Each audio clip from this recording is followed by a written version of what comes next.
नमस्कार दर्शक श्रोताबिन र स्वागत छ सबैजनालाई मिठो माया सम्झना पनि भन्न चाहन्छु।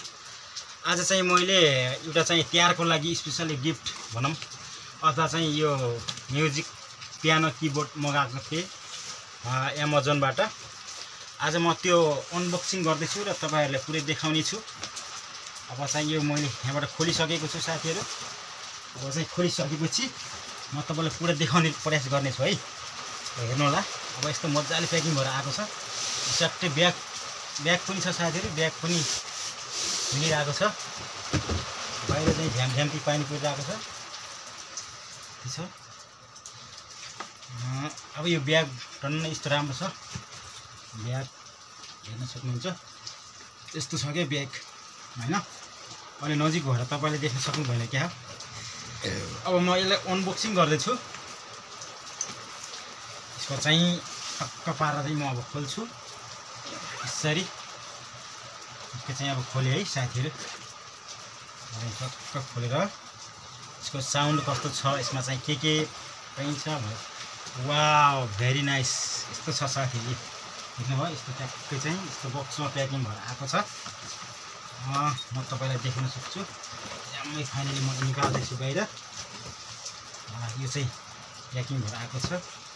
यो चाहिँ अनबक्सिङ यो चाहिँ म गरेर देखाउँछु तपाईहरुलाई। यो चाहिँ यताबाट यस्तरी प्याक भएर आएको छ है साथीहरु। हेर्न सक्नुहुन्छ।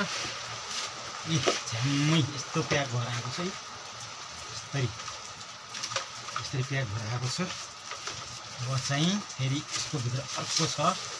फेरि यो प्याक भएर आएको छ। अनि त्यहाँ हेर्न सक्नुहुन्छ यस्तो भित्रमा चाहिँ पुरै यस्तरी चाहिँ प्याक भएर आएको छ।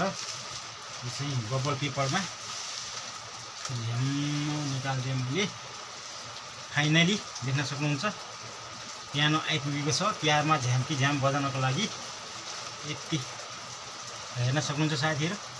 म अहिले चाहिँ तपाईहरुलाई चाहिँ यसको साउन्ड कस्तो छ भनेर पनि देखाउने छु। हेर्न सक्नुहुन्छ राम्रो एकदम लुक भेरी नाइस लुक छ।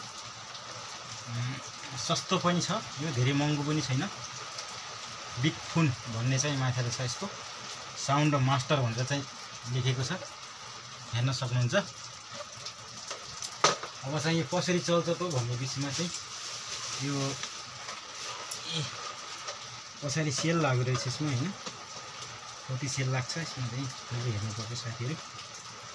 पछाडि यो सेलबाट पनि चल्ने रहेछ। यो सेलको सिस्टम छ।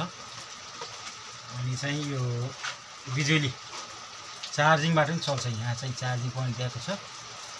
यो छ। अब म यहाँ हेर्छु अरु के मिलेको छ चार्जिङ साथमा चाहिँ के छ।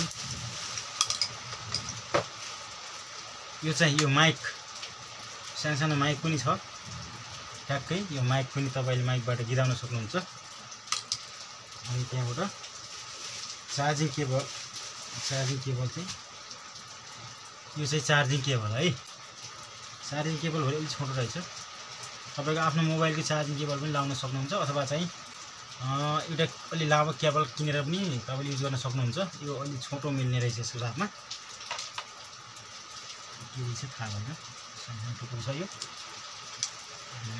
माइक भयो। अनि चाहिँ बाइकको अरु के छ यहाँ भित्र हेरौँ। बाइकको अरु केही पनि छ। यति रहेछ। अनि ब्याग पनि दामी छ साथीहरु। यो ब्याग हेर्न सक्नुहुन्छ। यो चाहिँ तपाईले ब्यागमा च्याप्प राखेर कहीँ यताउता जानु पर्दा चाहिँ यसमा चाहिँ राखेर हिँड्दा राम्रो हुन्छ। ब्याग राम्रो छ। क्यारी ब्याग। बाँकी डब्बा भइहाल्यो। यसको भित्र अरु केही पनि छैन हैन। यो साइडमा राखिदिनु होला। अब चाहिँ यो बच्छ कसरी भन्ने विषयमा चाहिँ म तपाईहरुलाई देखाउने छु। अब चाहिँ यसको चाहिँ चार्जिङ तारहरु लगाउनु पर्ने हुन्छ। चार्जिङ तार चाहिँ लास्टै छोटो रहेछ। म चाहिँ हेर्छु साथीहरु। अब चार्जिङ लगाएर म तपाईलाई